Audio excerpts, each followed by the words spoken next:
بسم الله الرحمن الرحيم. مامۆستایانی خۆشەویست، ئینشاڵڵا هەوڵەدەین ئەسئیلەکەتان لەو حەڵکەین. سەرەتا بە لە لیسنینگەکەی ڕادەست پێ بکەین. ئەوەکو داواکاریەکە دەڵێت جێ لە listen to John carefully and answer the following questions. بەباشی جێ لە جۆن ڕابگرە دا پرسیارانەی خوارە وەڵام دەنەوە. Note that the audio will be played only once. سەرنجی ئەوە بدە کە ئەو سەوتی یەک جار لێ دەدرێت، تەواان دووبارە نابێتەوە. So try to answer the questions while the file is being played. بۆیە هەوڵدە لەگەر جێڕاگرتنت لەگەر ئیشکردنی سەوتەکە دەست بە وەڵامدانەوە بکە. ئەین لە کاتی جێ لە سەوتەکە ڕادەگری هەینێ وەڵام دەرەوە. وەچی گوتمان سەرەتا پێشی ئەوەی سەوتیەکە لێ بدرێت و لە خۆ جارێکی تەماشاک. ئەو بەبیرە خۆم بەبیرە ئێوەی خۆشەویست دێنمەوە جارێککە بە خۆم باسم کردێلوتان بە هەمان شێو لێرە ئەو شتە تەطبیقەکەین. یەکەم جار پرسیارەکانە خوێندنەوە بەر لەوەی سەوتەکە لێ بدرێ. ئەها دەڵێ including دەربارەی کەنەدایە تەواان وەکو لەسەر دەرێ پرسیاری یەکەم چ دەڵێ بزانین دەڵێ including all it is land and water Canada is. یعنی باس لە ڕووبەری کەنەدا دەکا دەرێ بە ئاو بە وشکانیەکەیەوە کەنەدا بریتیە لە یەکەم the largest دەڵێ number A دەڵێ the largest country in the world گەورەترین وڵاتە یان فراوانترین وڵاتی جیهانە. B دەڵێ the second largest country in the world دووەم فراوانترین وڵاتی جیهانە لە ڕووبەرەوە. C دەڵێ the third largest country in the world سێمینە. دیش دەڵێ چارەمینە. بزانین کامەیانە. ئەوە دوایی کە سەوتەکەمان لێدا و کات تەرکیزەکەین لەسەر ڕووبەری کەنەدا. دوای ئەوە دەڵێ دووەمیان دەڵێ what percentage of the world's population lives in Canada. نسبەی دانیشتوان یان لەسەر ئاسی جیهان یعنی چەندن. ئەی دەڵێ هی کەنەدای طبعاً هی ئەی دەڵێ 0.5 یعنی لە سەتایەک کەمترە سەتانی و ینی سەتانیوی هەموو جیهان پێک دێنێت. بی دەڵێ طبعاً 0.5 دەخوێندرێتەوە 0.5 دەخوێندرێتەوە 0.5 دەخوێندرێتەوە کەواتە 0.5 دەخوێندرێتەوە 0.5 باشە یعنی less than 1% دەکرێت ئەوە پرسیارانە بەو شێوێ بێتەوە. بی دەڵێ 2.5% سی دەڵێ 5.5% دی دەڵێ 5.2% کاتە کامیان ڕاستە لێ دەدەیت. There are many lakes and rivers in Canada. زۆر دەریاچە و ڕووبار هەیە لە کەنەدا. What percentage of all the fresh water on earth do they contain. دەڵێ لەو هەموو ڕووبار و ئەو دەریاچانەی کەنەدا نسبەی چەندی ئاوی سازگاری سەرزەوی یان تێدایە. یعنی ئەو ئاو ڕووبارە سازگارانەی کەنەدا نسبەی چەندی ئەو 1970 ئاوی سەرزەوی کە ئاوی سازگاری سەرزەوی چەندی لە کەنەدایە نسبەکەی.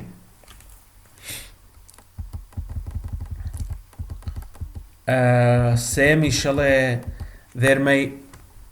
there are many lakes and rivers ئەوە سێمان گوت. چوارەم دەڵێ how many چارەم دەڵێ how many of these oceans border Canada. چەند لەو زەریایانە سنووریان لەگەر کەنەدایەکە. the Pacific, the Atlantic, the Arctic. دیش دەڵێ all of them هەر هەمیان یعنی سنووری کەنەدا چۆن بڵێ کەنەدا دەورە دراوە بەوانە کامیان ڕاستە لێ دێ. 5 the country directly south of Canada is ئەو وڵاتێک کە ڕاستەوخۆ دەکەوێتە باشووری کەنەدا بریتیە لە the UK, the USA, Mexico and French دەبا فرانس بۆ عفوان ئەو دەبا فرانس بە غەڵەتە باشە فرنچ نییە فرانسە على كل چونکە فرنچ ئاجکتیڤی ناشنالیتیە فەرەنس ئەوە ناوی وڵاتەکەیە ئەوە غەڵەتە لە بە معلوماتە. The biggest city in Canada is گەورەترین شار لە کەنەدا بریتیە لە ئۆتاوا، مۆنتریال، تۆرۆنتۆ لەگەر ڤانکۆڤەر. کامەیانە لێ دەدەین.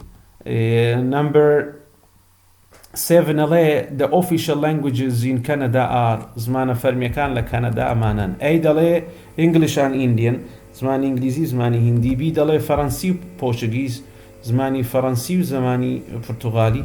طبعا پورتوغالی يعني و هەروەها زمانی ئینگلیزی لە سی لەگەر فەڕەنسی. دیشەڵێ ئینگلیزی و عەرەبی زمانی ڕەسمی کەنەدا. What is Canada's national winter sport؟ ئەو یاریەی زستانە کە بە شێوەشی فەرمی نیشتیمانیە لە کەنەدا کامەیە؟ سکینگە، تێنسە، ئایس هۆکیە لەگەر فوتبۆڵ. کامەیانە لێ دەدەین. What color is the Canadian flag؟ عەلەمی کەنەدی چ ڕەنگە؟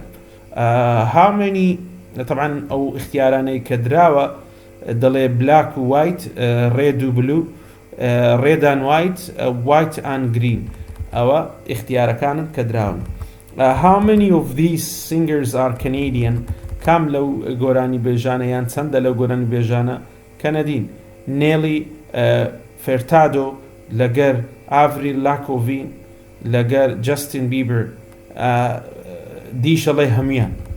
ئەوجا جێ لە سەوتیەکە ڕاگرین ئەلان.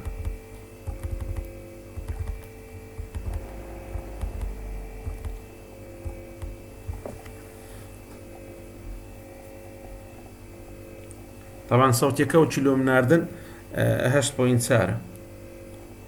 Unit 8, recording 4. Well, I finally decided to move to Canada about 9 months ago and live here permanently. I'm really excited because I lived here for a few years when I was a child and also a few times as an adult, and I've now decided to stay. Something I love about Canada is the space. I mean, it's huge. It's actually the second biggest country in the world if you include all the land and the water. But it only has 0.5% of the world's population. So that means there is a lot of space for everyone. I love being in the outdoors. And in Canada, the countryside is beautiful and there's so much to do outside. First, there are so many lakes and rivers. It's incredible, but Canada has about 20% of all the fresh water in lakes and rivers in the whole world. I love going walking in the mountains and going fishing. It's so beautiful. There are also thousands of miles of coast, as Canada has 3 oceans as its borders: the Pacific Ocean along the west coast, the Atlantic Ocean along the east coast, and the Arctic Ocean in the north, as well as the USA as its land border directly to the south, of course. USA. When I was a child, I lived in Ottawa, the capital city. It's not the biggest city in Canada, but it's not the biggest city. Ottawa. Toronto is the biggest city, and that's where I live now. It's a really lively and multicultural place. The official language in Toronto and Ottawa is English, but in some places in Canada, the official language is French, like in Montreal, for example. The summer English and is French, very nice in Canada, but I like the winter best. There are some great places to ski, and I also love the national winter sport, ice hockey. I'm in a team with some friends, and I watch the professional matches as much as I can. I love watching the Canadian national team. Everyone wears the national colours, red and white. Red and white. It's a great atmosphere. So yes, I suppose that Canada is most famous for the beautiful countryside and outdoor activities. But you might not know that there are some famous Canadian pop stars. Nelly Furtado, for example, and Avril Lavigne, and also Justin Bieber. Most people think they are American, but they're not. They're Canadian. تەواو ینی کەواتە ئێستا اختیارەکانمان بەو شێوەیە لە سەوتی